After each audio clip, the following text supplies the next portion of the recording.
아니, 고등학교 나오셨어요? 경비가 무슨 통역을 한다고. 수천억짜리 계약이 걸린 자리였습니다. 통역사는 오지 않았고 계약은 무너지기 직전이었죠. 그때 남색 경비복을 입은 노인 하나가 조용히 거실로 걸어 들어왔습니다. 정문이나 지키던 경비원이 뭘 할 수 있겠어. 사람들은 비웃었습니다. 그런데 그 입에서 아랍어가 흘러나오는 순간 비웃던 사람들의 얼굴이 한꺼번에 굳어버렸죠. 그리고 그걸 지켜보는 또 한 사람. 고졸 출신 며느리 윤이 고개를 숙이고 있던 눈이 처음으로 흔들렸습니다. 그 사람에게서 눈을 뗄 수가 없었습니다. 이 경비원은 대체 누구였을까요? 왜 3년 동안 이 집 정문을 지키고 있었을까요? 그리고 왜 며느리를 보는 눈이 그토록 깊었을까요? 사연 시작 전 구독과 좋아요 눌러주시고 어디에서 듣고 계신지 댓글 남겨주시면 그곳으로 봄비처럼 따뜻한 복이 가득 깃들길 바라겠습니다. 남궁그룹. 서울에서 그 이름을 모른다는 건 거의 불가능했습니다. 그 이름 하나로 사람 인생이 바뀌는 집안이었으니까요. 해외만 12개국이었어요.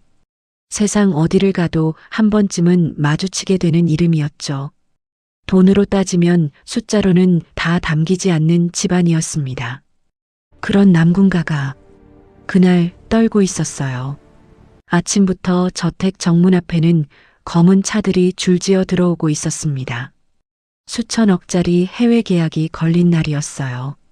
이 계약이 무너지면 10년이 통째로 날아갑니다. 남군가라는 이름 자체가 흔들리는 거였죠. 그래서였을 겁니다. 저택 안 공기부터 달랐어요. 꽃 향기가 아니라 긴장의 냄새가 가득했죠.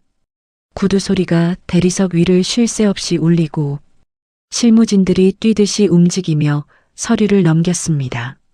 수천억이 오가는 그 자리. 그런데 그 자리에 전혀 어울리지 않는 사람이 한 명 서 있었어요.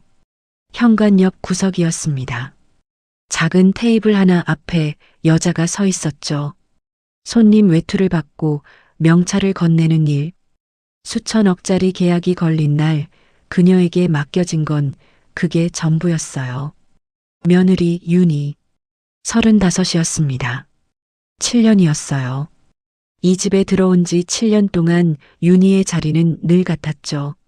중요한 일에서는 빠지고 사람들 눈에 띄지 않는 곳에 서는 것. 명절에도 손님이 와도 윤희는 늘 구석이었습니다. 식탁 가운데에 앉아본 적은 단 한 번도 없었어요. 이 집에 들어올 때는 이런 줄 몰랐죠. 사랑하는 사람 곁에 서면 괜찮을 줄 알았습니다. 하지만 그 사람은 늘 어머니 옆에 서 있었어요. 그 자리가 그녀의 자리였죠. 아! 낮은 목소리가 등 뒤로 떨어졌죠. 거실 한가운데를 지배하고 있던 여자. 홍혜숙이었습니다. 68배 해숙은 손끝 하나로 사람을 부리는데 익숙한 여자였어요. 목소리를 높이지 않아도 주변이 조용해지는 사람이었죠. 이 집에서 해숙의 말은 곧 법이었습니다.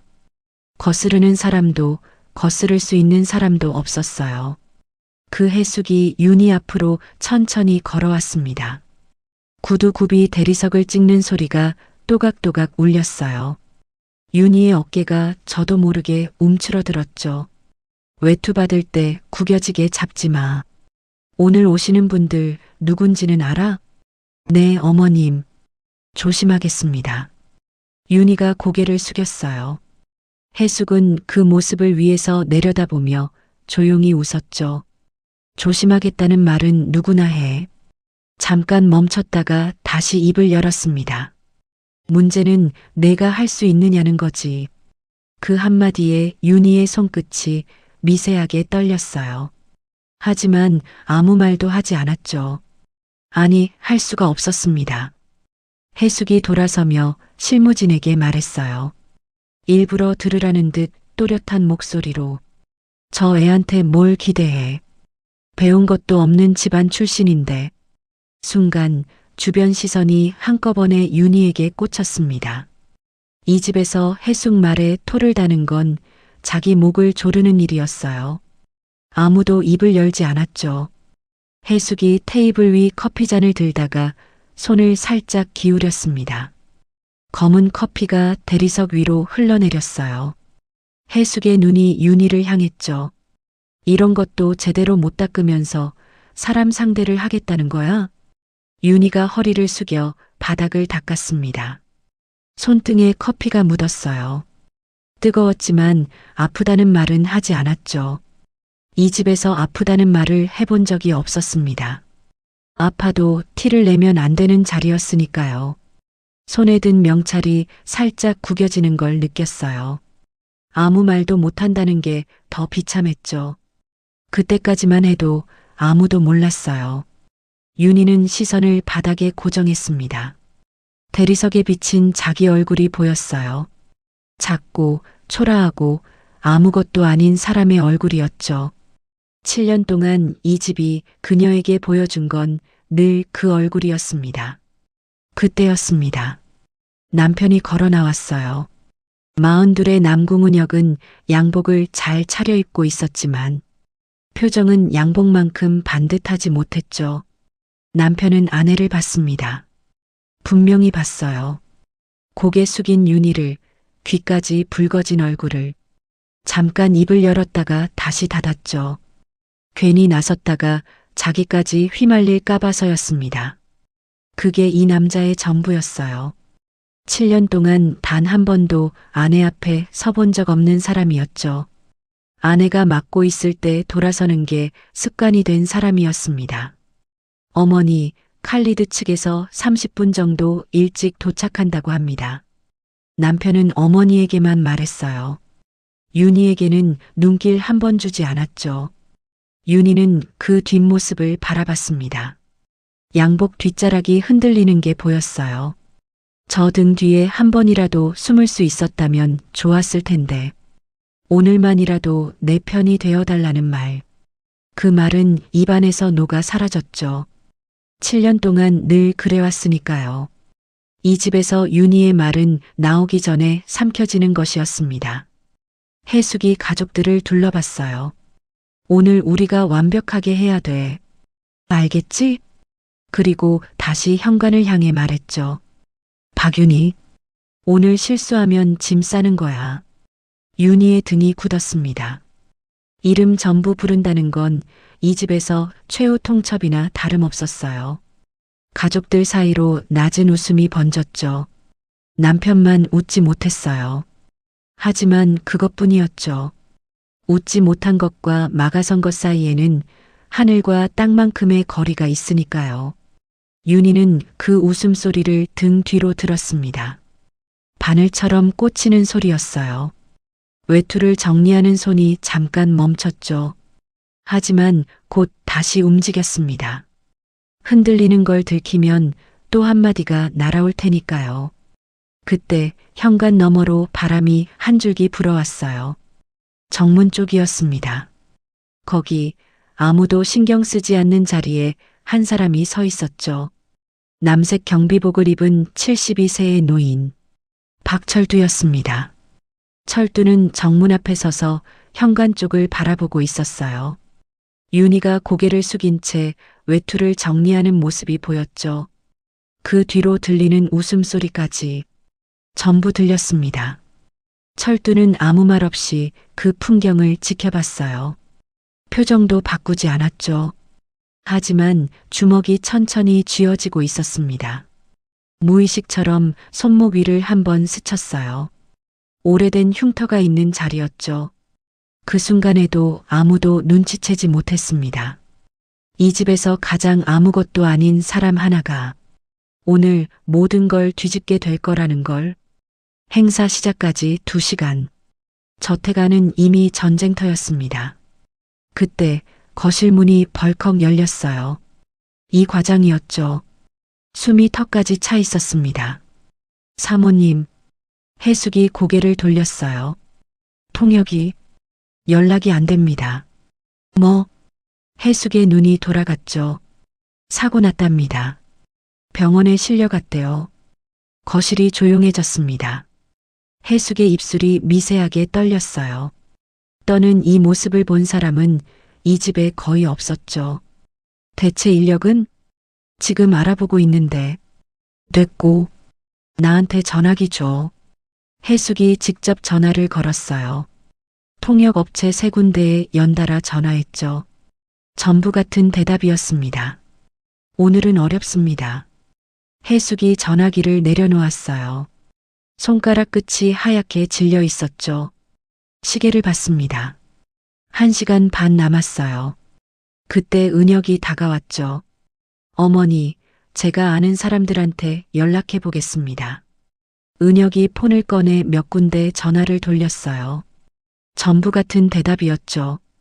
2시간 안에는 무리예요. 은혁이 고개를 떨궜습니다.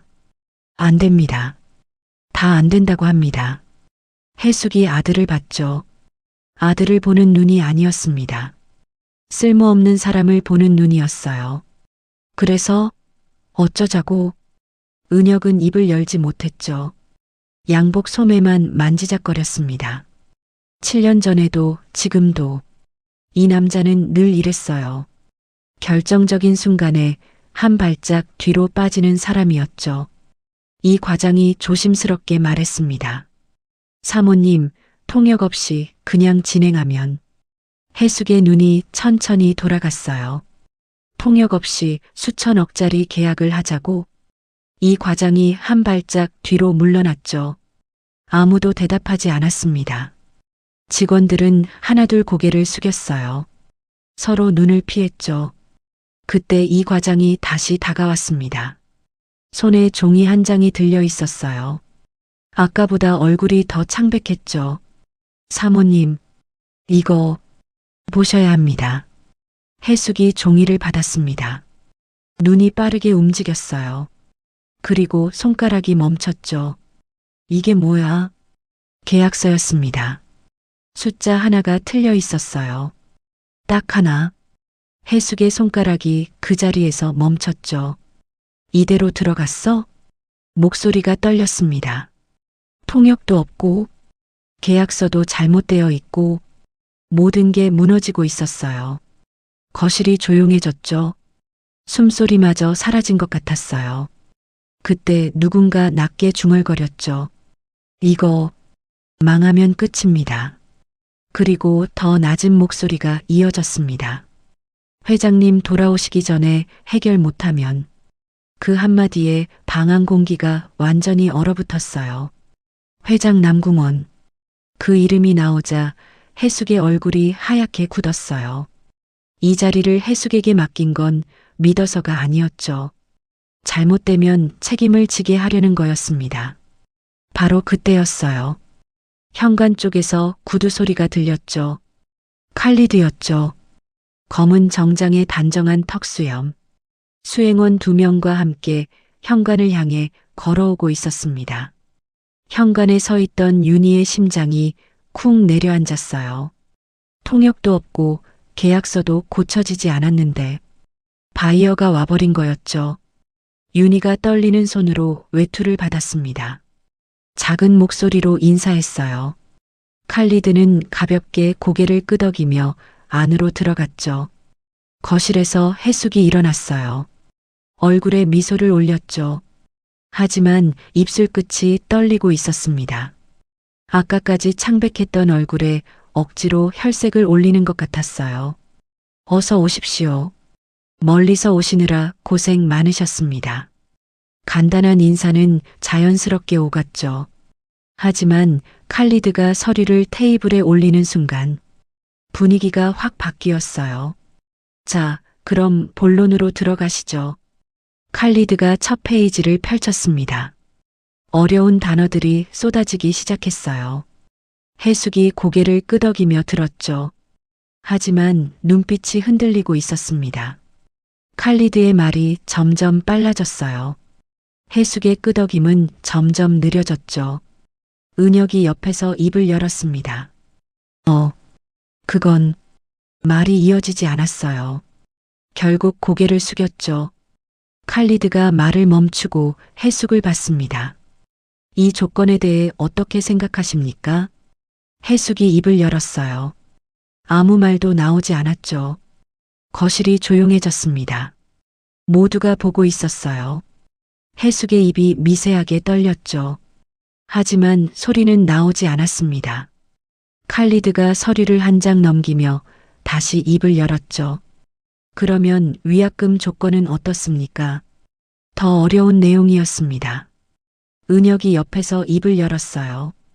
그 부분은 저희가 또 끊겼죠. 칼리드가 두 사람을 번갈아 봤습니다. 칼리드는 더 이상 서류를 보지 않았어요. 사람들을 보기 시작했죠. 그리고 등을 의자에 기대며 말했습니다. 혹시 오늘 통역사분은 안 계신 겁니까? 들킨 거였어요. 칼리드가 수행원과 눈을 마주쳤습니다. 수행원이 아주 작게 고개를 저었어요. 그 순간 끝났다는 걸 이 방에 있는 사람 전부가 알아버렸죠. 칼리드가 시계를 봤습니다. 시간이 많지 않습니다. 소통이 어려우시면 오늘은 여기까지 하는 게 좋겠습니다. 그 말은 부드러웠어요. 하지만 사형 선고였죠. 거실 공기가 내려앉았습니다. 누군가는 숨을 삼켰고 누군가는 시선을 바닥에 꽂았어요. 그때 잠깐만요. 해숙이 자리에서 벌떡 일어났죠. 의자가 뒤로 밀리며 소리를 냈습니다. 목소리가 갈라져 있었어요. 잠깐만 시간을 주십시오. 바로 해결하겠습니다. 칼리드가 해숙을 바라봤죠. 10분 드리겠습니다. 10분. 누군가에게는 짧은 시간이었지만 이 집 사람들에겐 목숨줄 같았어요. 해숙이 돌아섰죠. 거의 뛰듯이 거실을 나갔어요. 은혁이 뒤를 따라왔습니다. 어머니, 어떻게 조용히 해. 잘라냈어요. 단 한 번도 들어보지 못한 톤이었죠. 은혁의 입이 그대로 닫혔습니다. 해숙이 멈췄습니다. 그리고 천천히 고개를 들었죠. 시선이 향한 곳, 현관, 윤희가 서 있었습니다. 고개를 숙인 채 명찰을 정리하고 있었어요. 아까 쏟아진 커피 자국이 아직 손등에 남아 있었죠. 아무 일도 모르는 사람처럼, 아무것도 모르는 사람처럼 해숙의 눈이 멈췄습니다. 움직이지 않았어요. 도움을 구하는 눈이 아니었죠. 살아남기 위해 계산하는 눈이었습니다. 뒤에서 누군가 숨을 삼켰습니다. 은혁이었어요. 그도 알았죠. 지금 어머니가 무슨 생각을 하는지. 그 순간 말은 없었습니다. 그런데도 모든 게 정해졌어요. 해숙의 입술이 아주 천천히 움직였죠. 이번에도 다른 사람 대신 내놓을 사람이 필요했으니까요. 시선이 한 방향으로 쏠렸습니다. 도망칠 수 없는 방향으로. 윤희, 그녀는 아직 고개를 들지 않았어요. 박윤희, 해숙의 목소리가 복도에 울리자 윤희가 고개를 들었습니다. 안쪽으로 와. 7년 동안 이 집 행사에서 안쪽으로 불려간 적은 한 번도 없었어요. 좋은 일은 아닐 거라는 걸 윤희도 느꼈죠. 천천히 걸어가 방 앞에 섰습니다. 안에서 해숙이 서 있었고 은혁이 그 뒤에서 고개를 숙이고 있었어요. 해숙의 눈이 윤희를 위해서 아래로 훑었죠. 들어와. 윤희가 한 걸음 안으로 들어가자 방문이 닫혔습니다. 해숙이 입을 열었어요. 너 영어 과외받고 있지. 윤희의 눈이 커졌죠. 하지만 해숙이 그걸 모를 리가 없었습니다. 애초에 영어 과외를 시킨 사람이 해숙이었으니까요. 윤희는 고졸이었어요. 이 집에 들어온 뒤로 그게 늘 해숙의 불만이었죠. 명절에 손님이 올 때마다, 영어 섞인 대화가 오갈 때마다 해숙은 며느리가 입을 다무는 게 창피했습니다. 그래서 1년 전에 직접 시킨 거였어요. 고졸이면 고졸답게 배우기라도 해. 영어 과외 다녀. 과외비는 해숙이 내주지 않았죠. 윤희가 생활비에서 아끼고 아껴서 만든 돈이었습니다. 매일 새벽마다 혼자 나가서 2시간 배우고 돌아왔어요. 시킨 사람은 관심이 없었죠. 해숙은 과외를 시킨 뒤로 단 한 번도 물어본 적이 없었습니다. 그런데 지금 갑자기 그 얘기를 꺼낸 거였어요. 통역사가 못 왔어. 해숙이 본론으로 들어갔죠. 지금 거실에 바이어가 앉아 있는데 통역할 사람이 없어. 윤희의 얼굴이 순식간에 굳었습니다. 내가 해. 어머님, 저는 과외받은 지 1년밖에 안 됐어요. 그런 자리에 나설 수준이 아닌데. 물어본 거 아니야. 해숙의 목소리가 한 톤 낮아졌습니다. 낮아질수록 더 무서운 목소리였어요. 잠깐 통역만 하면 돼. 그것도 못해? 윤희의 손이 떨리기 시작했죠. 하지만 해숙의 머릿속에서는 이미 다른 계산이 돌아가고 있었습니다. 솔직히 이 계약은 이미 틀어졌어요. 통역도 없고 계약서도 엉망인 상태에서 되는 게 이상한 거였죠. 그렇다면 실패했을 때가 문제였습니다. 회장이 돌아오면 반드시 물을 거였어요. 왜 망했느냐고, 누구 때문이냐고. 해숙은 그 대답을 이미 준비하고 있었죠. 며느리가 나섰는데 망쳤다고. 고졸이 감당할 자리가 아니었다고. 처음부터 이 집에 어울리지 않는 애였다고. 자기 책임은 빠지고 며느리는 쫓겨나고. 한 번에 2마리를 잡는 셈이었습니다. 해숙의 입꼬리가 아주 살짝 올라갔어요. 윤희는 그걸 보지 못했죠. 윤희가 남편을 봤습니다. 도와달라는 눈이었어요. 여보, 저 이런 거 해본 적 없어요. 은혁이 고개를 살짝 돌렸지만 눈을 마주치지 않았죠. 어머니 말씀대로 해. 그게 전부였어요. 지켜주는 말도 걱정하는 말도 아니었죠. 자기한테 불똥이 안 튀면 되는 거였습니다. 윤희는 그 순간 알았어요. 이 사람은 내 편이 아니구나. 7년 동안 한 번도 내 편이었던 적이 없구나. 눈앞이 흐려졌지만 울면 안 됐죠. 울면 더 큰일이 나니까요. 해숙이 윤희의 어깨를 잡았습니다. 가서 앉아. 시간 없어. 윤희가 방을 나와 복도를 걸었습니다. 다리가 떨려서 한 걸음 한 걸음이 무거웠어요. 복도가 이렇게 길었던 적은 없었죠. 현관에서 거실까지 불과 몇 걸음인데 끝이 보이지 않는 것 같았습니다. 안에서 칼리드가 서류를 넘기며 기다리고 있었고 수행원은 팔짱을 낀 채 시계를 보고 있었습니다. 10분 중 이미 5분이 지나 있었어요. 윤희가 한 걸음 안으로 들어가자 구두 소리가 대리석 위에서 울렸죠. 자기 발소리가 이렇게 크게 들린 적은 처음이었습니다. 거실 안에 모든 시선이 돌아왔어요. 직원들이, 이 과장이, 칼리드의 수행원이, 그리고 칼리드가 봤죠. 외투를 봤던 그 여자가 왜 여기 서 있는 건지. 그 눈이 그렇게 묻고 있었습니다. 윤희는 칼리드 맞은편 의자에 앉으며 2 손을 무릎 위에 꽉 모았어요. 떨리는 걸 들키고 싶지 않았죠. 해숙이 뒤에서 거실로 들어와 소파에 앉았습니다.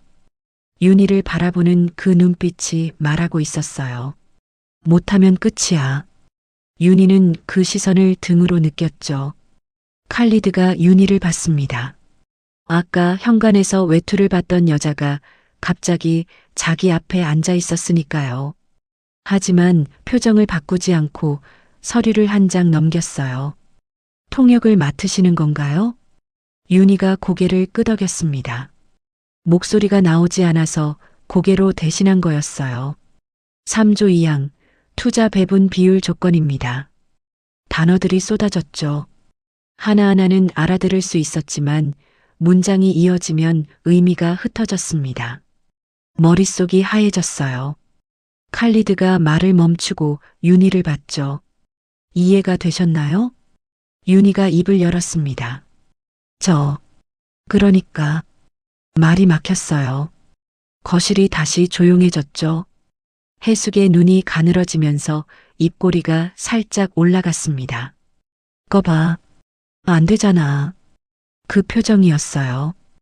뒤에서 직원 하나가 작게 한숨을 쉬었고 은혁은 고개를 더 숙였죠. 칼리드의 수행원이 시계를 보며 고개를 저었습니다. 10분이 거의 다 돼가고 있었어요. 윤희의 손이 무릎 위에서 떨리고 있었죠. 그때 윤희의 머릿속에 한 가지 생각이 스쳤습니다. 여기서 못하면 이 집에서 끝이에요. 그리고 그보다 더 무서운 생각이 뒤따랐죠. 엄마. 요양병원에 계신 엄마. 이번 달 병원비도 아직 못 냈습니다. 지난주에 온 문자가 떠올랐어요. 미납 안내 입원비 320만 원 연체 중입니다. 여기서 쫓겨나면 엄마 병원비는 어떡하죠? 병원비를 낼 사람이 없어지는 거였어요. 윤희의 눈에 물기가 맺혔지만 이를 꽉 깨물며 삼켰습니다. 지금 울면 안 돼. 지금 무너지면 진짜 끝이야. 윤희가 천천히 숨을 들이마셨어요. 길게, 아주 길게. 그리고 입을 열었죠. 실례합니다. 다시 한번 말씀해 주시겠습니까? 떨리는 목소리였습니다. 완벽하진 않았어요. 하지만 상대에게 닿는 문장이었죠. 칼리드의 눈이 살짝 커졌습니다. 윤희가 다시 입을 열었어요. 칼리드가 처음으로 몸을 앞으로 기울였죠. 그 순간 거실 안의 공기가 아주 미세하게 바뀌기 시작했습니다. 아무도 예상하지 못한 방향으로요. 칼리드가 천천히 조건을 다시 읽기 시작했습니다. 윤희는 이번에는 끝까지 들었어요. 단어 하나하나에 집중하면서 머릿속으로 문장을 조립했죠. 새벽마다 외우던 단어들이 떠올랐습니다. 과외 선생님이 반복해서 시키던 문장 구조가 생각났어요. 완벽하지 않았죠. 하지만 방향은 잡혔습니다. 윤희가 입을 열었어요. 돈을 얼마씩 나눌 건지 이 기준으로 하자는 말씀이시죠? 해숙 쪽을 보며 한국어로 옮겼습니다. 그리고 다시 칼리드를 보며 남군가 쪽 입장을 전달했어요. 떨림은 아직 남아 있었죠. 하지만 문장이 이어지고 있었습니다. 끊기지 않고 칼리드가 고개를 끄덕였어요. 처음이었죠. 오늘 이 자리에서 상대의 말에 고개를 끄덕인 게 그 작은 끄덕임 하나에 거실 공기가 달라졌습니다. 직원들의 어깨가 살짝 내려갔어요. 이 과장이 숨을 내쉬는 소리가 들렸죠. 윤희는 멈추지 않았습니다. 칼리드가 두 번째 조건을 설명했어요. 벌어들인 돈을 어떻게 나눌 건지에 대한 얘기였죠. 어려운 내용이었지만 윤희는 핵심만 골라서 옮겼습니다. 번 돈을 얼마씩 언제 나눌 건지가 핵심인 것 같습니다. 해숙에게 한국어로 전달하고 해숙의 대답을 다시 칼리드에게 영어로 전달했어요. 완벽한 통역은 아니었죠. 전문 통역사가 하는 것과는 분명 달랐습니다. 하지만 뜻은 통하고 있었어요. 서로가 무슨 말을 하는지 이해하기 시작한 거였죠. 칼리드가 두 번째로 고개를 끄덕였습니다. 그리고 서류에 메모를 적기 시작했어요. 아까 펜을 내려놓았던 수행원도 다시 펜을 들었죠. 적을 게 생겼다는 뜻이었습니다. 해숙의 표정이 미묘하게 변했어요. 아까까지는 윤희가 망하길 기다리고 있었죠. 실패하면 며느리 탓을 하겠다는 계산이었습니다. 하지만 지금 윤희는 망하고 있지 않았어요. 오히려 자리를 잡아가고 있었죠. 해숙의 입꼬리가 살짝 내려갔습니다. 계산이 어긋나기 시작한 거였어요. 윤희는 그런 해숙의 표정을 볼 여유가 없었죠. 눈앞의 서류와 칼리드의 입에만 집중하고 있었습니다. 세 번째 조건이 나왔어요. 계약을 몇 년 동안 할 건지, 끝나면 어떻게 할 건지에 대한 얘기였죠. 윤희가 또 한 번 정확하게 핵심을 짚었습니다. 3년 뒤에 자동으로 계속하는 게 아니라 그때 가서 다시 얘기하자는 뜻이죠? 칼리드가 미소를 지었어요. 오늘 처음 보는 미소였죠. 정확합니다. 그 한마디에 거실 분위기가 확 바뀌었습니다. 은혁이 윤희를 바라봤어요. 아까와는 다른 눈이었죠. 놀람과 당혹이 섞인 눈이었습니다. 7년 동안 현관에 세워놓고 외투나 받게 했던 여자가 지금 수천억짜리 계약 자리에서 바이어와 대화를 이끌고 있었어요. 은혁은 자기가 못한 걸 아내가 하고 있다는 사실을 받아들이기 어려웠죠. 이 과장이 옆 직원에게 작게 속삭였습니다. 저분이 영어를 저렇게 할 줄 누가 알았어? 직원이 고개를 끄덕이며 대답했어요. 통역사보다 낫지 않아? 그 말이 해숙 귀에 들어갔죠. 해숙의 손이 소파 위에서 주먹을 쥐었습니다. 이건 예상하지 못한 흐름이었어요. 윤희가 잘하면 안 되는 거였죠. 잘하면 해숙의 계획이 전부 무너지니까요. 하지만 윤희는 계속 말하고 있었습니다. 떨리는 손을 무릎 아래 숨긴 채, 이를 꽉 깨문 채, 네 번째 조건으로 넘어갔어요. 계약을 깨면 물어야 할 돈 얘기였죠. 칼리드가 설명을 시작했습니다. 계약을 중간에 깨면 전체 금액의 15%를 물어야 합니다. 다만 상황에 따라 윤희가 집중해서 들었어요. 15%라는 숫자는 알아들었죠. 하지만 그 다음이 문제였습니다. 어떤 경우에 돈을 물어야 하는지를 설명하는 부분이었어요. 말이 길었고 경우가 여러 가지로 나뉘어 있었죠. 윤희의 머릿속에서 문장이 엉키기 시작했습니다. 숫자는 이해했어요. 하지만 어떤 경우에 얼마를 무는지를 잘못 이해해버렸죠. 윤희가 해숙에게 옮겼습니다. 계약을 깨면 무조건 15%를 물어야 한다고 합니다. 틀린 말이었어요. 실제로는 상황에 따라 물어야 할 돈이 달랐죠. 한쪽이 먼저 그만두겠다고 하면 15%, 하지만 약속을 어겨서 깨지는 경우에는 30%였습니다. 그 차이를 윤희가 놓친 거였어요. 칼리드의 수행원이 먼저 반응했죠. 펜을 멈추더니 칼리드에게 고개를 돌렸습니다. 짧게 뭔가를 말했어요. 칼리드의 표정이 바뀌었죠. 아까까지 부드러웠던 눈이 한순간에 날카로워졌습니다. 지금 말씀하신 내용이 제가 설명한 것과 다릅니다. 칼리드의 목소리가 차가워졌어요. 물어야 할 돈이 상황마다 다릅니다. 전부 같은 건 아닙니다. 윤희의 얼굴이 하얘졌죠. 틀렸다는 걸 그제야 알았습니다. 죄송합니다. 제가 잘못 이해했어요. 윤희가 고개를 숙였습니다. 하지만 한번 깨진 신뢰는 쉽게 돌아오지 않았어요. 칼리드가 서류를 덮었죠. 완전히 덮은 건 아니었지만 손이 서류 위에 올라간 건 분명했습니다. 이 자리를 계속해야 하나. 그 고민이 칼리드의 표정에 드러나고 있었어요. 수행원이 다시 시계를 봤죠. 그리고 칼리드에게 뭔가를 속삭였습니다. 거실 공기가 다시 차갑게 식어갔어요. 아까 살아나던 분위기가 한순간에 무너진 거였죠. 해숙의 입꼬리가 다시 올라갔습니다. 그래, 결국 이렇게 되는 거야. 속으로 그렇게 생각하는 표정이었어요. 윤희는 의자에 앉은 채 손을 꽉 쥐고 있었어요. 손톱이 손바닥에 파고들었죠. 여기서 끝나는 건가? 엄마 병원비는, 이 집에서의 내 자리는 전부 여기서 끝나는 건가? 눈앞이 흐려지려는 순간이었습니다. 그때 거실 밖에서 소리가 들렸어요. 묵직한 구두 소리였죠. 천천히 하지만 단단하게 바닥을 찍는 소리였습니다. 한 걸음, 두 걸음, 세 걸음. 거실 안의 모든 사람이 동시에 고개를 돌렸어요. 복도에서 누군가 걸어오고 있었죠. 해숙의 얼굴에서 핏기가 빠졌습니다. 은혁의 손이 멈췄어요. 이 과장이 자리에서 벌떡 일어났죠. 문이 열렸습니다. 회장 남궁원이었어요. 75의 노인이 거실 입구에 서 있었죠. 지팡이 하나 짚지 않은 고든 자세로 남궁원은 거실 안을 천천히 둘러봤습니다.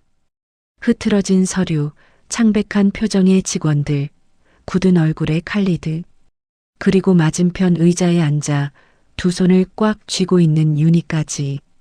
남궁원의 눈이 가늘어졌어요. 한마디도 하지 않았죠. 하지만 그 한 걸음만으로 거실의 모든 것이 멈춰버렸습니다.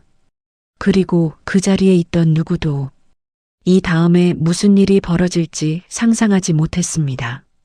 남궁원이 한 걸음 안으로 들어왔습니다. 아무도 입을 열지 못했어요. 해숙이 가장 먼저 자리에서 일어났죠. 다리가 살짝 풀리는 게 보였습니다. 여보, 오늘 안 오신다고 하셔서. 왜? 내가 오면 안 되나? 남궁원의 목소리는 낮았어요. 하지만 방 안 전체를 눌렀죠. 해숙의 입이 닫혔습니다. 남궁원이 거실 안을 천천히 둘러봤어요. 서류가 어지럽게 펼쳐진 테이블, 창백한 표정의 직원들, 고개를 숙이고 있는 은혁, 그리고 맞은편 의자에 앉아 두 손을 꽉 쥐고 있는 윤희. 남궁원의 시선이 윤희에게서 멈췄죠. 윤희가 왜 저기 앉아 있어? 짧은 한마디였습니다. 하지만 그 한마디에 거실 온도가 더 떨어졌어요. 해숙이 대답했죠. 통역사가 갑자기 사고가 나서 영어를 좀 한다고 해서 잠깐. 며느리가 통역을. 남궁원의 눈이 가늘어졌습니다. 수천억짜리 자리에 며느리를 앉혀놨다고?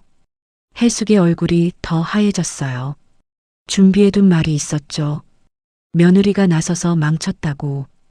고졸이 감당할 자리가 아니었다고. 하지만 남궁원 앞에서는 그 말이 나오지 않았습니다. 통역사는 왜 못 왔어? 교통사고가. 대체 인력은 2시간 안에는. 그래서 며느리를 앉힌 거야? 질문이 칼날처럼 빨랐어요. 해숙은 대답할수록 더 몰렸죠. 내가 맡겠다고 한 자리야. 내가 완벽하게 하겠다고 했잖아. 해숙의 입술이 떨렸죠. 그런데 통역사 하나 못 잡아놓고 며느리를 앉혔어? 남궁원의 목소리가 더 낮아졌습니다. 낮아질수록 더 무서웠어요. 이게 내가 말한 완벽이야? 해숙이 고개를 숙였죠. 아무 말도 하지 못했습니다. 이 집에서 해숙의 말은 법이었어요. 아무도 거스를 수 없는 사람이었죠. 하지만 남궁원 앞에서는 해숙도 고개를 숙여야 했습니다. 이 집의 진짜 법은 남궁원이었으니까요. 칼리드가 이 상황을 지켜보고 있었어요. 말은 알아듣지 못했지만 분위기는 읽을 수 있었죠. 내부에서 심각한 문제가 벌어지고 있다는 걸 칼리드도 느끼고 있었습니다. 칼리드의 수행원이 작게 말했어요. 나가시겠습니까? 칼리드가 잠깐 생각했죠. 그리고 고개를 저었습니다. 조금 더 보겠습니다. 칼리드는 아직 자리를 뜨지 않았어요. 하지만 그건 기회를 주는 게 아니라 판단을 미루는 거였죠. 남궁원이 칼리드에게 고개를 살짝 숙였습니다.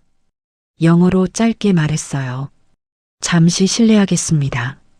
곧 정리하겠습니다. 발음은 투박했지만 뜻은 전달됐죠. 칼리드가 고개를 끄덕였습니다. 남궁원이 해숙에게로 돌아섰어요. 계약서는.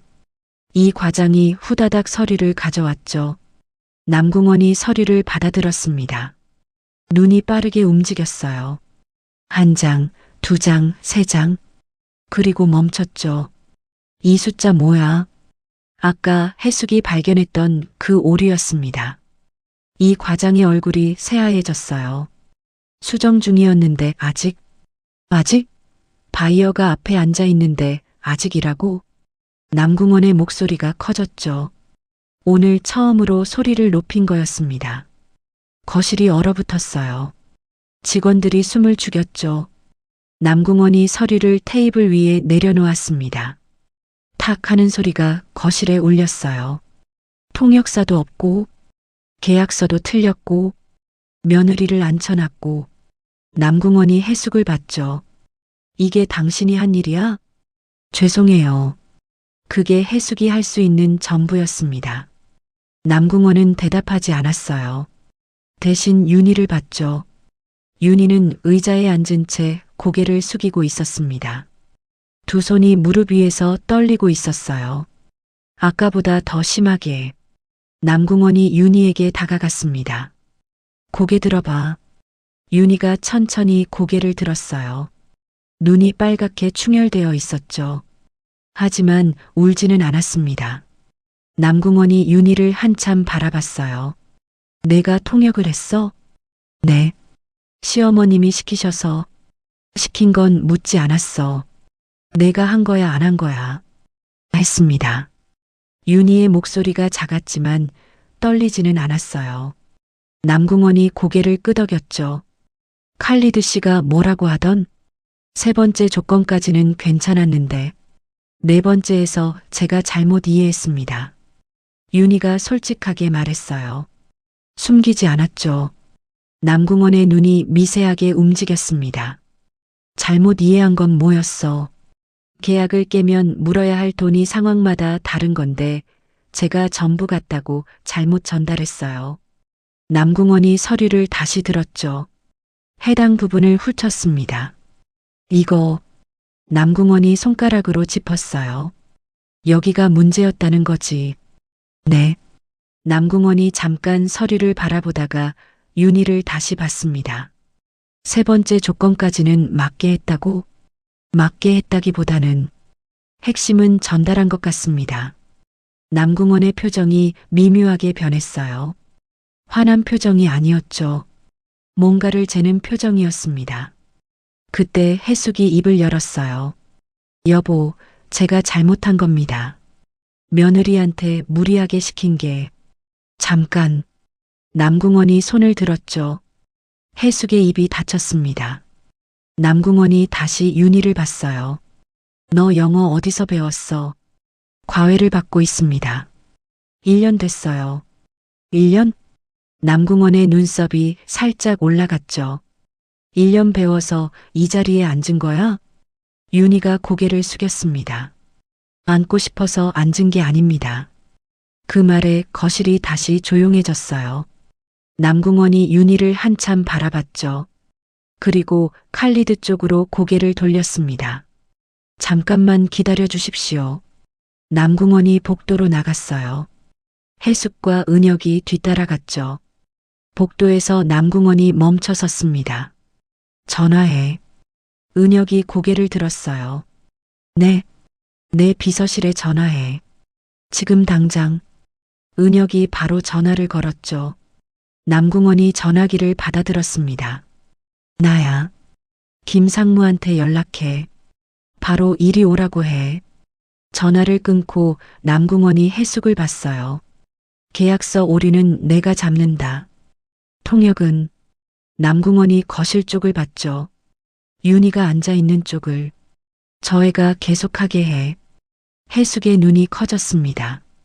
여보, 그건 세 개를 맞게 하고 하나를 틀린 건 못하는 게 아니야.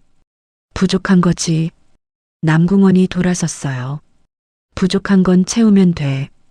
해숙은 아무 말도 하지 못했죠. 며느리를 내쫓을 구실로 쓰려던 계획이 남궁원 한마디에 완전히 무너져 버린 거였습니다. 남궁원이 거실로 돌아가려는 순간이었어요. 현관 쪽에서 구두 소리가 들렸죠. 남색 경비복, 주름진 얼굴, 박철두가 현관 안으로 들어오고 있었습니다. 아무도 부르지 않았어요. 아무도 허락하지 않았죠. 하지만 철두는 멈추지 않았습니다. 남궁원의 눈이 철두에게 향했어요. 두 사람의 시선이 허공에서 맞부딪혔습니다. 남궁원의 눈이 처음으로 흔들렸습니다. 낡은 경비복 뒤에 뭔가가 있다는 걸 이 방에 있는 모두가 느끼고 있었기 때문입니다. 칼리드가 서류를 천천히 덮었습니다. 그리고 양복 단추를 채우며 자리에서 일어나려 했죠. 그건 끝이라는 신호였습니다. 더 이상 기다릴 마음이 없다는 뜻이었어요. 이 사람들과는 계약할 수 없다는 뜻이었죠. 해숙의 얼굴이 새하얘졌습니다. 은혁이 입을 벌렸지만 아무 소리도 나오지 않았어요. 직원들은 숨을 죽였죠. 칼리드의 수행원이 서류 가방을 닫으며 일어섰습니다. 남궁원조차 한 발짝도 나서지 못하고 있었어요. 끝나는 거였죠. 수천억짜리 계약이 이대로 끝나는 거였습니다. 이 집이 10년 동안 쌓아온 모든 것이 여기서 무너지는 거였어요. 바로 그때였어요. 잠깐만요. 목소리가 들렸죠. 그리고 한 박자 뒤, 제가 해보겠습니다. 낮았습니다. 하지만 흔들리지 않았어요. 거실 안의 모든 시선이 한꺼번에 돌아갔죠. 남색 경비복을 입은 노인이 거실 안에 서 있었습니다. 박철두였어요. 정적이 흘렀죠. 경비원이 왜 여기 들어온 거야? 모든 얼굴에 그 말이 적혀 있었습니다. 해숙이 가장 먼저 반응했어요. 웃었죠. 비웃는 웃음이었습니다. 경비가 뭘 한다고 나서 목소리에 가시가 있었어요. 감추지도 않았죠. 지금 여기가 어딘지 알아? 경비실이야? 직원 2명이 작게 킥킥거렸습니다. 이 과장도 고개를 돌리며 웃음을 참았어요. 경비원이 수천억짜리 계약 자리에 나서겠다니 웃길 수밖에 없었죠. 은혁도 당혹스러운 표정이었습니다. 경비원 아저씨가 갑자기 왜 이러는 건지 이해가 안 되는 눈이었어요. 윤희만 달랐죠. 윤희는 철두를 바라보고 있었습니다. 웃지 않았어요. 왜인지 모르겠지만 눈을 뗄 수가 없었죠. 남궁원은 아무 말도 하지 않았습니다. 철두를 바라보고 있었어요. 눈을 가늘게 뜬 채 이 사람이 뭘 할 수 있는지 지켜보겠다는 눈이었죠. 남궁원이 입을 열었습니다. 통역을 하시겠다? 네. 철두의 대답은 짧았어요. 하지만 흔들리지 않았죠. 남궁원이 잠깐 철두를 바라보다가 손으로 칼리드 쪽을 가리켰습니다. 해봐. 단 2글자였어요. 해숙이 눈을 크게 떴죠. 여보, 이게 무슨...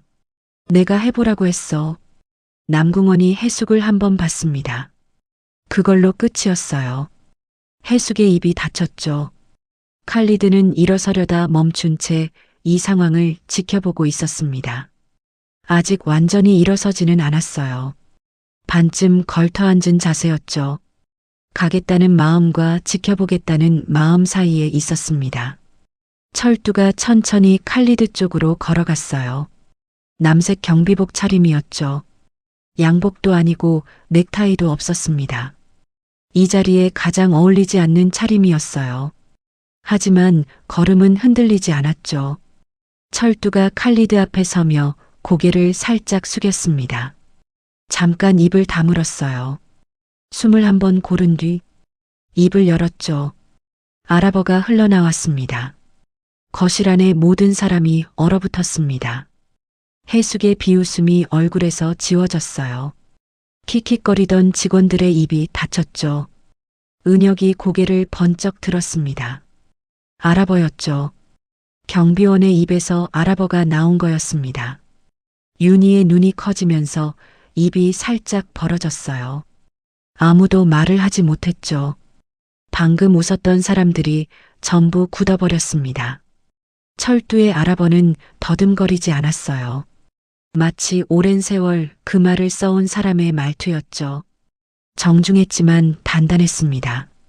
그건 경비원의 목소리가 아니었어요. 어딘가에서 굵직한 일을 해온 사람의 말투였죠. 칼리드의 표정이 바뀌었어요. 처음 한마디가 나왔을 때 눈썹이 올라갔죠. 2번째 문장이 이어지자 몸이 앞으로 기울었습니다. 3번째 문장이 끝났을 때 칼리드가 천천히 다시 의자에 앉았어요. 가방을 닫았던 수행원도 다시 가방을 열었어요. 펜을 꺼냈죠. 떠나던 사람이 선택을 바꾼 순간이었습니다. 그 의미를 이 방에 있는 모든 사람이 느꼈어요. 칼리드가 아랍어로 대답했어요. 아까까지 영어로 말할 때와는 완전히 다른 톤이었죠. 편한 말을 만난 사람의 목소리였습니다. 철두가 고개를 끄덕이며 다시 아랍어로 말했어요. 2 사람 사이에 대화가 흐르기 시작했죠. 거실에 있는 사람 중 아랍어를 알아듣는 사람은 아무도 없었습니다. 하지만 알아듣지 못해도 느낄 수 있었어요. 대화가 통하는 정도가 아니라 흐르고 있다는 걸. 칼리드의 수행원이 놀란 눈으로 펜을 다시 들었죠. 빠르게 적기 시작했습니다. 아까 윤희가 통역할 때와는 속도가 달랐어요. 철두가 잠깐 말을 멈추고 남궁원 쪽을 봤죠. 회장님, 칼리드 측에서 이번 계약에서 가장 중요하게 보는 게 두 가지라고 합니다. 한국어로 옮겼습니다. 하나는 돈을 나누는 비율이 아니라 서로를 믿을 수 있느냐는 거고요. 다시 칼리드를 봤어요. 다른 하나는 문제가 생겼을 때 어떻게 해결하는지 그 자세를 보고 싶다는 겁니다. 칼리드가 아랍어로 확인하며 고개를 끄덕였죠. 맞습니다. 남궁원이 철두를 바라봤습니다. 아까와는 완전히 다른 눈이었어요. 해숙의 얼굴은 하얗게 굳어 있었죠. 아까까지 경비가 뭘 한다고 비웃었던 사람이 지금 아무 말도 못하고 있었습니다. 은혁은 입이 벌어진 채 철두를 보고 있었어요. 이 과장은 아까 킥킥거렸던 게 부끄러운지 고개를 숙이고 있었죠. 윤희만 달랐습니다. 철두를 바라보면서 이상한 감정이 올라왔어요. 놀라움이 아니었죠. 설명할 수 없는 뭔가였습니다. 이 사람을 어디서 본 것 같은 느낌. 아니, 본 게 아니라 아는 것 같은 느낌. 아주 오래전부터 알고 있었던 것 같은 느낌이었어요. 가슴 안쪽이 뜨거워지는 것 같았죠. 이유를 알 수 없었습니다. 철두가 다시 칼리드와 대화를 이어갔어요. 아까 윤희가 잘못 전달했던 부분을 다시 풀어냈죠. 칼리드가 고개를 끄덕이며 말했습니다. 바로 그겁니다. 이게 오늘 가장 중요한 부분이었어요. 칼리드의 수행원이 칼리드에게 작게 뭔가를 말했어요. 칼리드가 미소를 지었죠. 아까 윤희에게 보여줬던 미소보다 훨씬 깊은 미소였습니다. 거실의 주도권이 완전히 바뀌어 있었어요. 아까까지 이 자리를 이끌던 건 해숙이었죠. 그 다음은 남궁원이었습니다.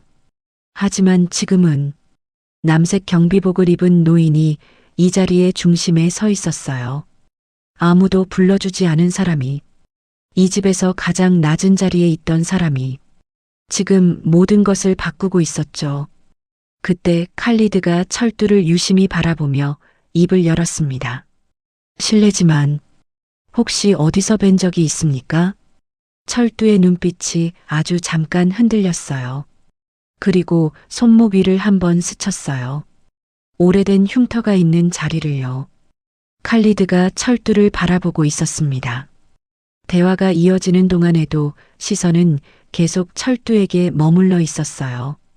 처음에는 그냥 신기해서 보는 거라고 생각했죠. 하지만 아니었습니다.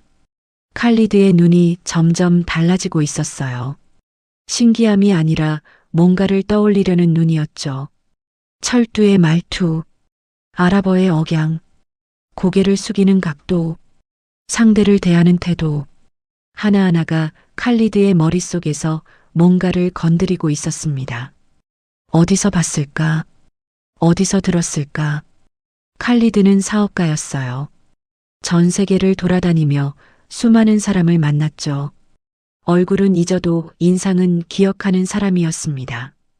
그리고 지금 눈앞에 있는 이 노인에게서 칼리드는 잊을 수 없는 인상을 느끼고 있었어요. 중동이었죠.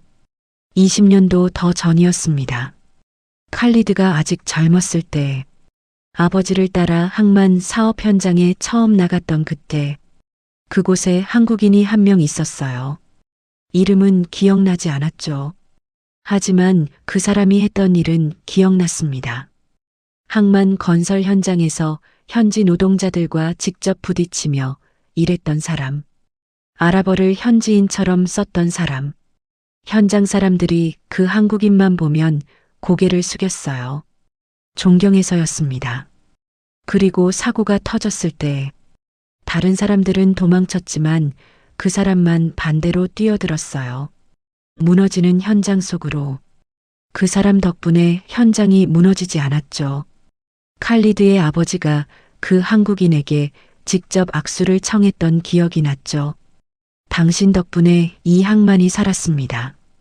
아버지가 그렇게 말했습니다. 그 한국인의 얼굴은 세월이 지나면서 흐릿해졌어요. 하지만 목소리와 눈빛은 잊히지 않았죠.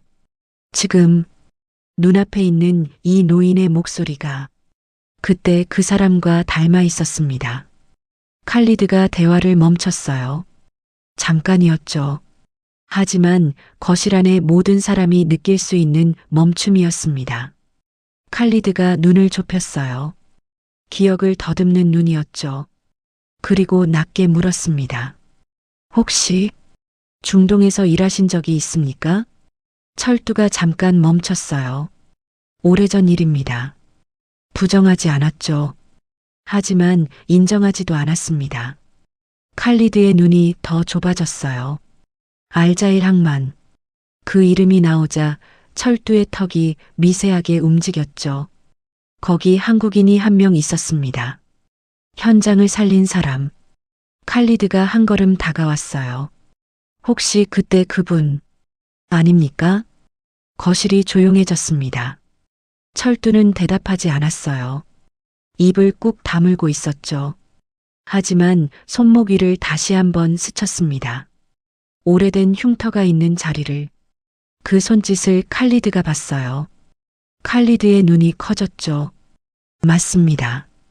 칼리드가 중얼거리듯 말했습니다. 그때 그분이 맞아요. 칼리드가 자리에서 일어났어요. 아까 떠나려고 일어섰던 것과는 완전히 다른 움직임이었죠. 천천히 하지만 정중하게. 칼리드가 철두 앞에 섰습니다. 그리고 두 손으로 철두의 손을 잡았어요. 수행원이 놀란 얼굴로 일어났죠. 칼리드가 누군가에게 먼저 손을 내미는 건 흔한 일이 아니었습니다. 아니, 거의 없는 일이었어요.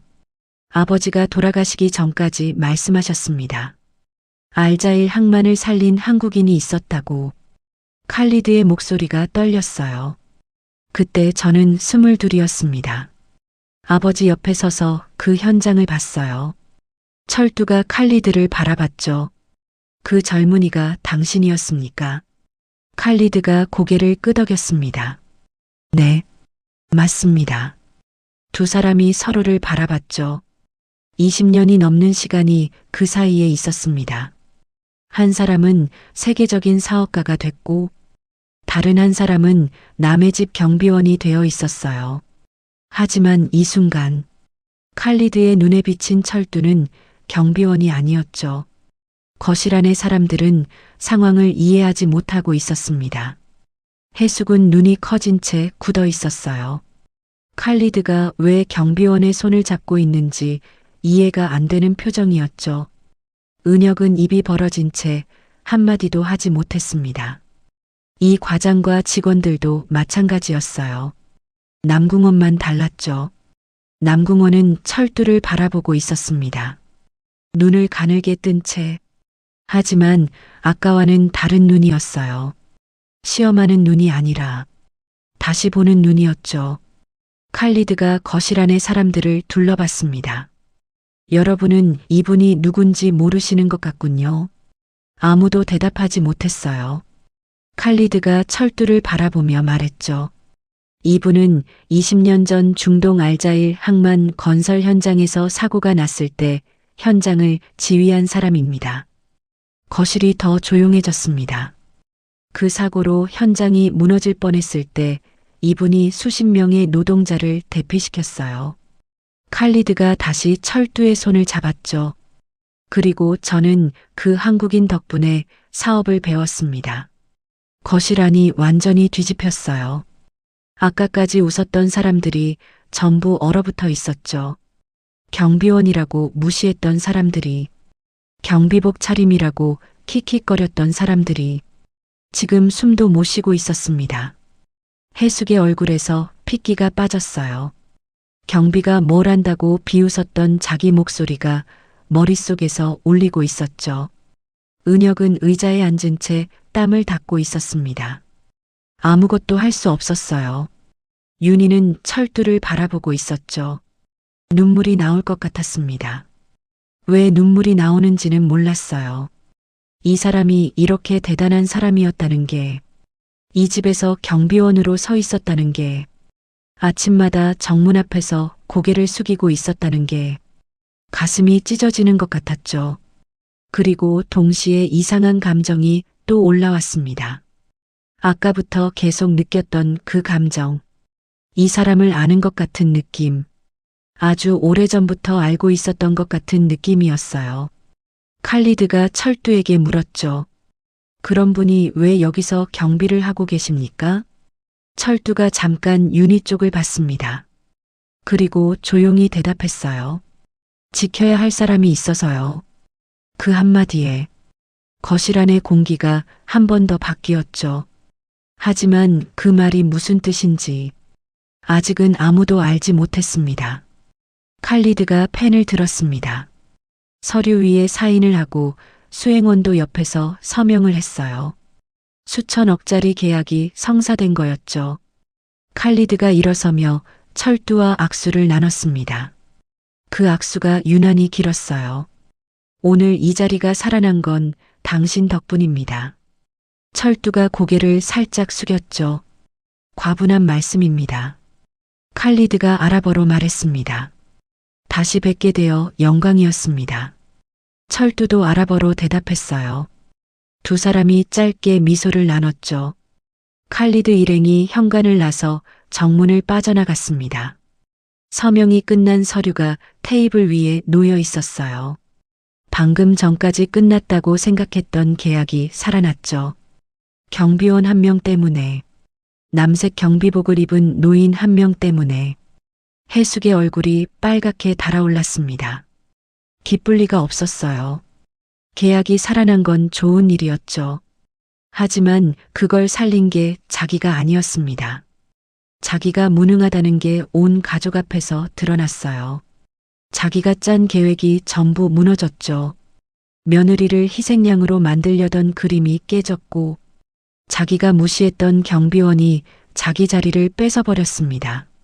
남궁원 앞에서 체면이 완전히 구겨진 거였어요. 은혁도 기뻐하지 못했죠. 자기가 못한 일을 경비원이 해냈다는 사실이 기쁠 리가 없었습니다. 유학까지 다녀온 자기가 입도 못 벌렸는데 경비원이 아랍어로 계약을 살렸어요. 직원들은 서로 눈치만 보고 있었죠.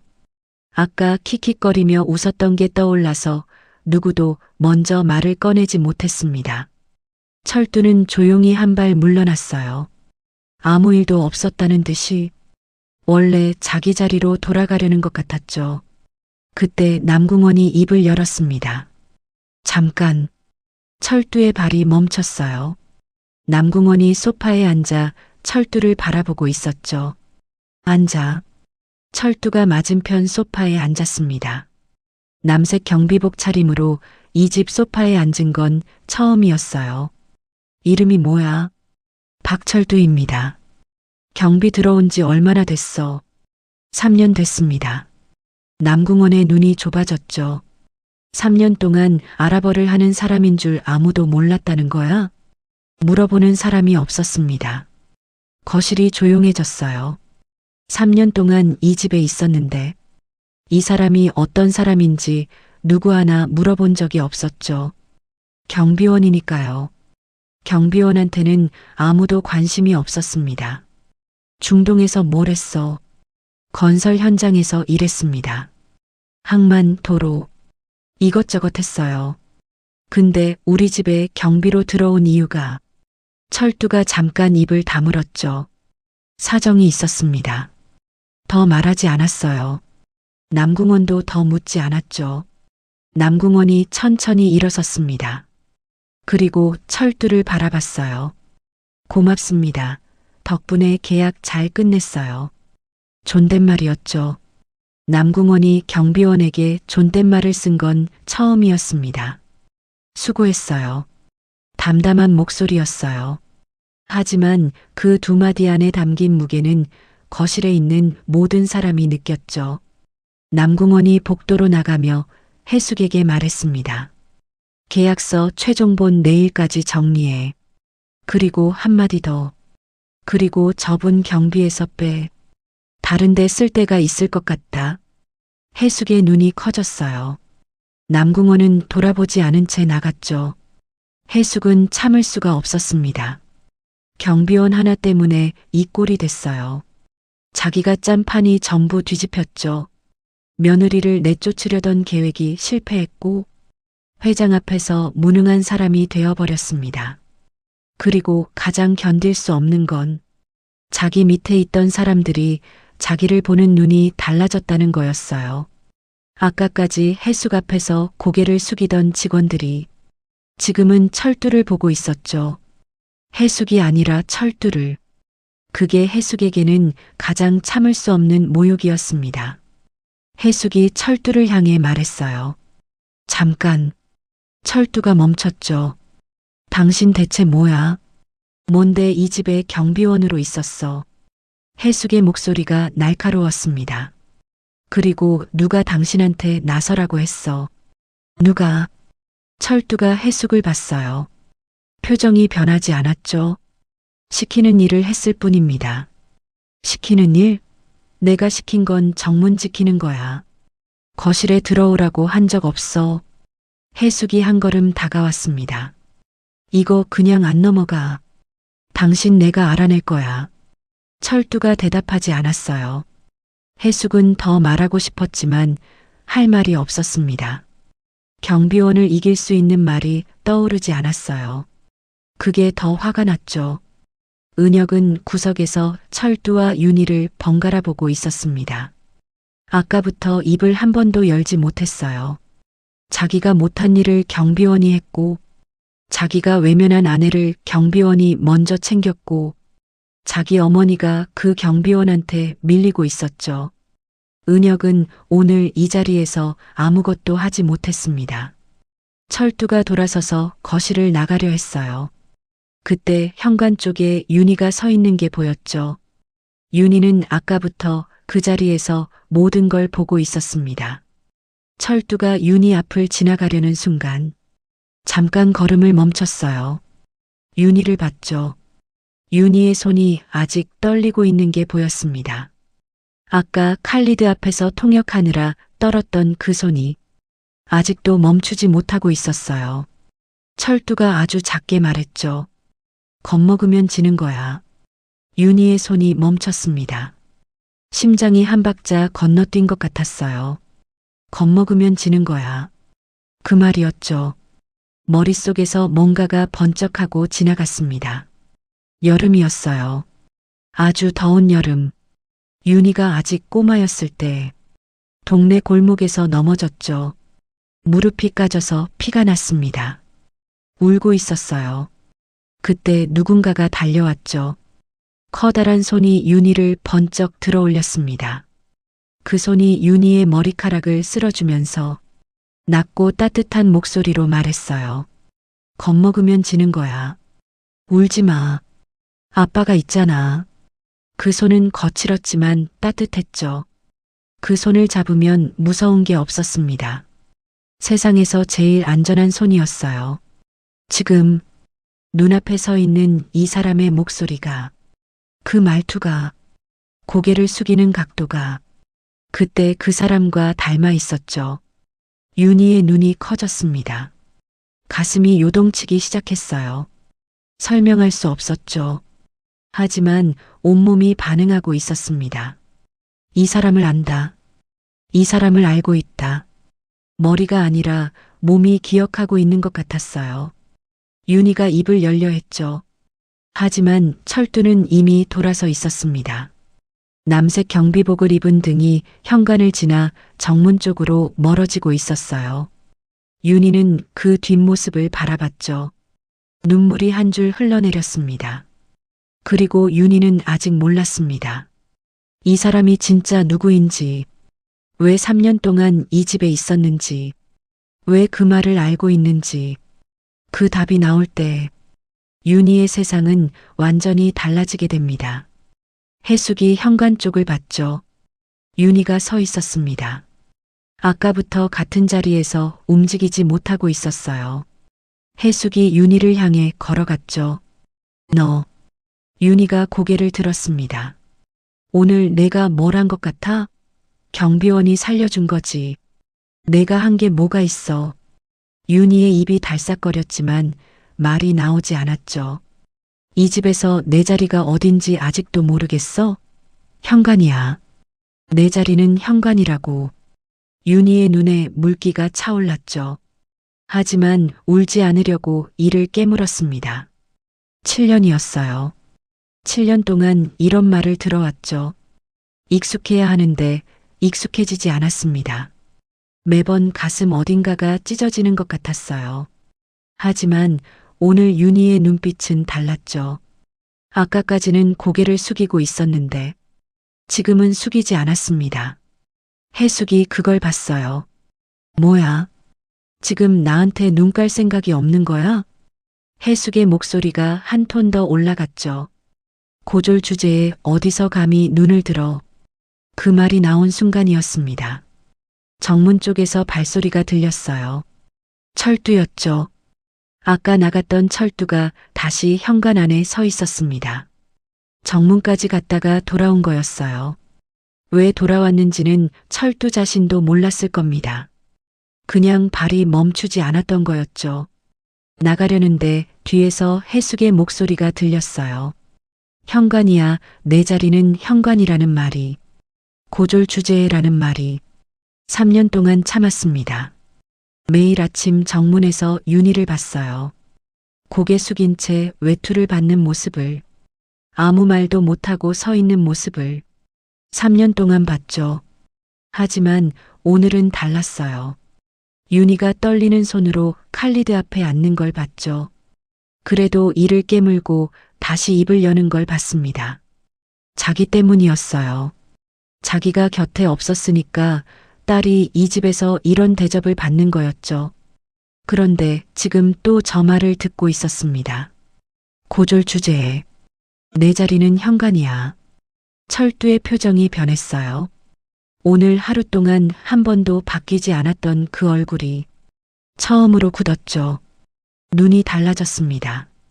참고 있던 뭔가가 올라오는 눈이었어요. 철두가 한 걸음 앞으로 나왔죠. 해숙이 돌아봤습니다. 뭐야 또. 아직도 안 갔어? 철두가 해숙을 봤어요. 그리고 낮게 말했죠. 내 딸한테 그런 말 하지 마세요. 거실이 얼어붙었습니다. 내 딸. 그 두 글자가 거실 안을 울렸어요. 해숙의 표정이 굳었죠. 은혁이 고개를 번쩍 들었습니다.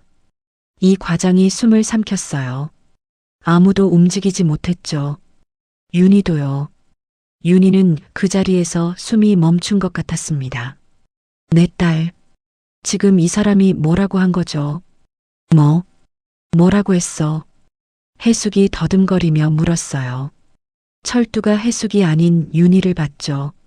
3년 동안 매일 봤지만 한 번도 제대로 마주 본 적 없었던 그 얼굴을 지금 정면으로 바라보고 있었습니다. 내 딸입니다. 목소리가 떨리지 않았어요. 윤희의 다리에서 힘이 빠졌죠. 아니에요. 윤희가 작게 말했습니다. 저는 아버지 없어요. 윤희의 목소리가 떨렸어요. 윤희는 아버지 없이 자랐죠. 어릴 때 아버지가 떠났다는 말만 들었습니다. 엄마는 아버지 얘기를 하면 울기만 했어요. 그래서 윤희는 묻지 않았죠. 아버지라는 단어를 가슴속에서 지우고 살았습니다. 그런데 지금 경비원이 자기를 딸이라고 부르고 있었죠. 아니에요. 그럴 리 없어요. 윤희가 고개를 저었습니다. 철두가 윤희를 바라봤어요. 한참을 바라보다가 조용히 말했죠. 윤희야. 윤희의 몸이 굳었습니다. 내가 5살 때 철두의 목소리가 아주 작아졌어요. 아빠가 어디론가 떠나기 전날 밤에 잠든 너한테 목걸이를 하나 걸어줬어. 윤희의 눈이 커졌죠. 윤희의 숨이 멎듯 멈췄습니다. 노란 나비 목걸이. 기억이 밀려왔어요. 노란 나비. 플라스틱이라 가벼웠죠. 하지만 윤희에게는 세상에서 제일 무거운 거였습니다. 아빠가 마지막으로 남긴 거였으니까요. 3년 동안 한 번도 벗지 않았어요. 줄이 끊어져서 더 이상 걸 수 없게 됐을 때 엄마 몰래 서랍 깊숙이 넣어뒀죠. 그걸 아는 사람은 세상에 딱 2명뿐이었습니다. 엄마와 그날 밤 목걸이를 걸어준 사람. 윤희의 눈에서 눈물이 쏟아졌어요. 막을 수 없었죠. 입술이 떨렸습니다. 목이 메어서 소리가 나오지 않았어요. 겨우 한마디가 나왔죠. 아버지였어요? 철두의 입이 떨렸습니다. 오늘 하루 동안 단 한 번도 흔들리지 않았던 이 사람이 처음으로 눈가가 붉어졌어요. 미안하다. 그게 첫마디였죠. 돌아가지 못했다. 철두가 천천히 말했습니다. 중동에서 사고가 나고 몸이 망가졌어. 2 다리로 서는 데만 2년이 걸렸다. 목소리가 낮았어요. 돌아가려고 했다. 매일 돌아가려고 했어. 철두의 손이 떨리고 있었죠. 짐이 될까봐. 목소리가 갈라졌어요. 너한테 짐이 될까봐 돌아가지 못했다. 윤희의 무릎이 풀렸죠. 그 자리에 주저앉았습니다. 소리 없이 울었어요. 어깨만 떨면서 3년 전에 너를 찾았어. 이 집에 시집간 걸 알았다. 철두의 눈에 물기가 맺혔지만 흘러내리지는 않았어요. 얼굴이라도 보고 싶었다. 그래서 경비로 들어왔어. 3년 동안 매일 봤으면서 미안하다. 왜 말 안 했어요? 자격이 없었다. 철두의 목소리가 갈라졌죠. 딸을 두고 떠난 놈이 무슨 자격으로 아버지라고 해. 거실 안이 조용했습니다. 해숙도, 은혁도, 직원들도 아무도 움직이지 못했어요. 윤희가 바닥에서 천천히 손을 뻗었죠. 철두의 손을 잡았습니다. 거칠었어요. 굳은 살이 박여 있었죠. 하지만 따뜻했습니다. 어릴 때 넘어지면 번쩍 들어 올려주던 그 손. 머리카락을 쓸어주면서 겁먹으면 지는 거야 라고 말하던 그 손. 그 손을 잡으면 무서운 게 없었어요. 세상에서 제일 안전한 손이었죠. 20년 만에 다시 잡은 아버지의 손이었습니다. 윤희가 그 손을 꽉 쥐었어요. 놓치면 안 된다는 것처럼. 다시 놓치면 안 된다는 것처럼. 그리고 철두도 윤희의 손을 잡았죠. 떨리는 손으로. 20년 동안 잡지 못했던 딸의 손을. 2 사람은 아무 말도 하지 않았습니다. 말이 필요 없었어요. 손만 잡고 있었죠. 그것만으로 충분했습니다.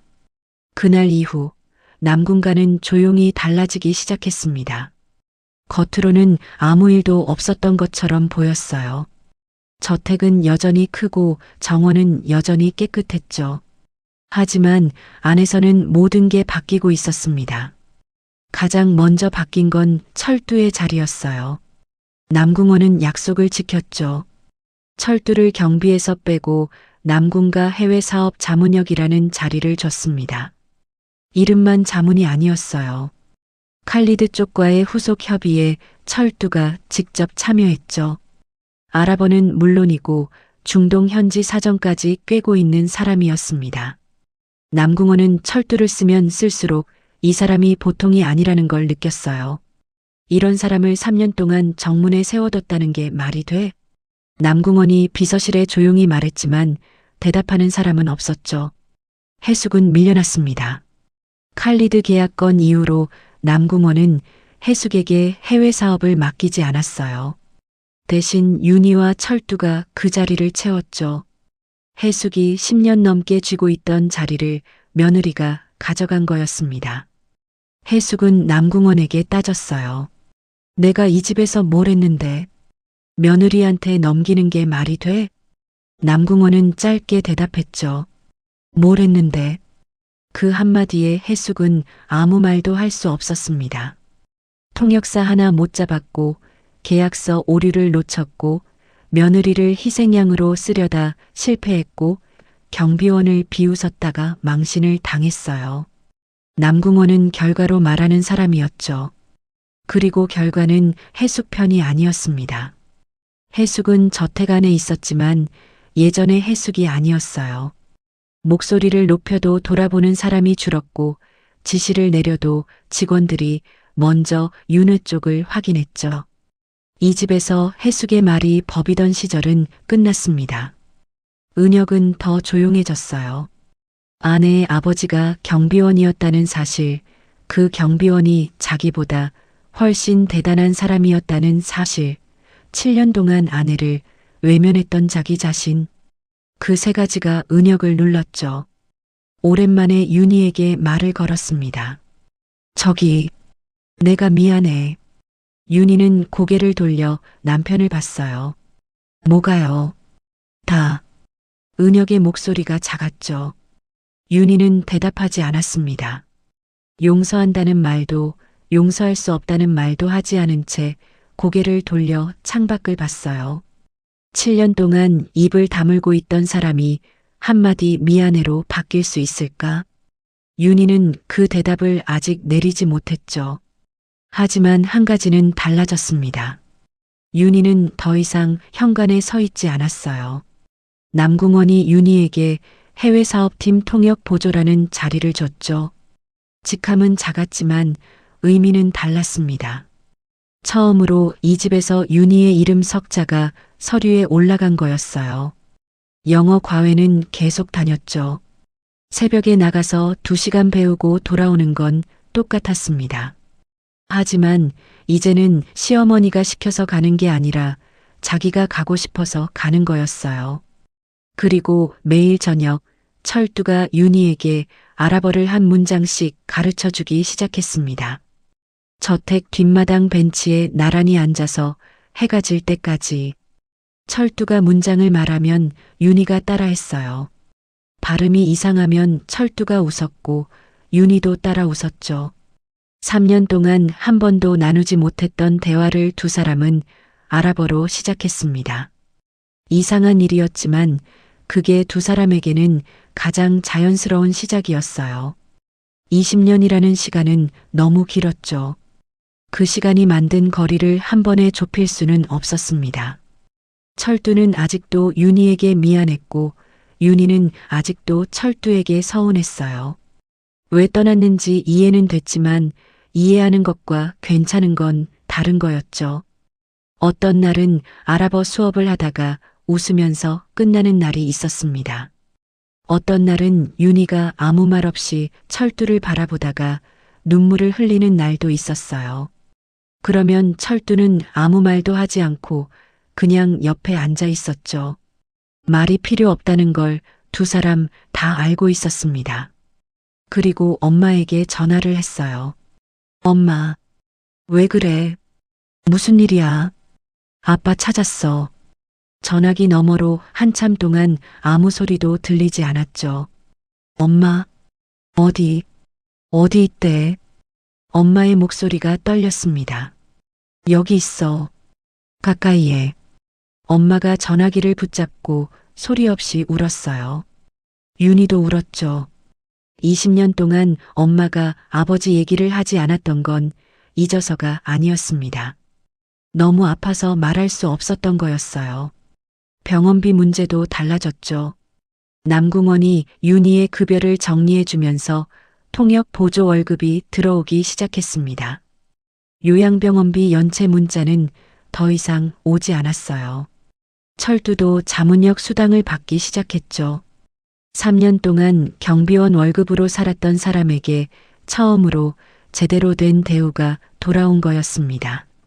하지만 철두는 돈을 거의 쓰지 않고 전부 윤희 엄마 병원비로 보냈어요. 윤희가 그걸 알게 된 건 한참 뒤였죠. 아버지, 이거 왜 아버지 통장에서 나간 거예요? 엄마 병원비는 내가 내야지. 아버지 생활비는요? 밥은 저택에서 먹고 잠은 경비실에서 자면 되는데 뭐가 필요해? 윤희가 또 울었습니다. 이 사람은 20년 동안 떨어져 있으면서도 한 번도 가족을 잊은 적이 없었어요. 짐이 될까봐 돌아가지 못했다고 했지만 사실은 멀리서 계속 지키고 있었던 거였죠. 경비원이라는 이름 뒤에 숨어서 매일 아침 딸의 얼굴을 보면서 그게 이 사람이 20년 동안 해온 일이었습니다. 어느 저녁이었어요. 뒷마당 벤치에 두 사람이 앉아 있었죠. 해가 지고 있었습니다. 철두가 주머니에서 작은 비닐 봉지를 꺼냈어요. 이거, 윤희가 받아서 비닐을 열었죠. 노란 나비 목걸이였습니다. 플라스틱이라 낡았고 색도 발에 있었어요. 하지만 윤희는 한눈에 알아봤죠. 이거 어디서 너한테 걸어주고 간 그날 밤에 똑같은 거 하나 더 샀었어. 철두가 하늘을 보며 말했습니다. 20년 동안 갖고 다녔다. 윤희가 목걸이를 쥐었어요. 플라스틱이라 가벼웠지만 세상에서 제일 무거웠죠. 윤희가 천천히 철두에게 기대었습니다. 어깨에 머리를 대었어요. 5살 때 이후로 처음이었죠. 아버지 어깨에 기대는 게. 철두는 움직이지 않고 그냥 가만히 앉아 있었습니다. 해가 저물고 있었어요. 저택 뒷마당에 길게 그림자가 드리워졌죠. 남색 경비복을 입은 노인과 그 옆에 기대어 앉은 여자. 두 사람의 그림자가 하나로 겹쳐졌습니다. 20년이라는 그 긴 시간이 이 한순간 앞에서 녹아내리고 있었어요. 전부 돌이킬 수는 없었죠. 하지만 다시 시작할 수는 있었습니다. 그리고 두 사람은 그 시작을 지금 하고 있었어요. 나란히 앉아서 같은 하늘을 보면서 오늘의 이야기 어떠셨나요? 윤희와 철두의 삶은 우리에게 한 가지를 조용히 묻고 있습니다. 사람의 가치는 어디에 있는가? 무엇으로 증명되는가를요? 겉으로 보이는 자리와 옷, 그리고 타인의 평가가 아니라 그 사람이 어떤 시간을 견디며 살아왔는지가 진짜 가치를 만든다는 것을 보여주고 있죠. 때로는 멀어짐이 사랑이 아니었던 적도 있지만 때로는 그 멀어짐조차 누군가를 지키기 위한 선택이기도 합니다. 늦었다고 생각되는 순간에도 사람은 다시 손을 잡을 수 있고 인생은 그때부터 다시 시작될 수 있습니다. 오늘도 여러분의 삶이 조금 더 따뜻해지길 바랍니다. 하늘빛인 생사연이었습니다.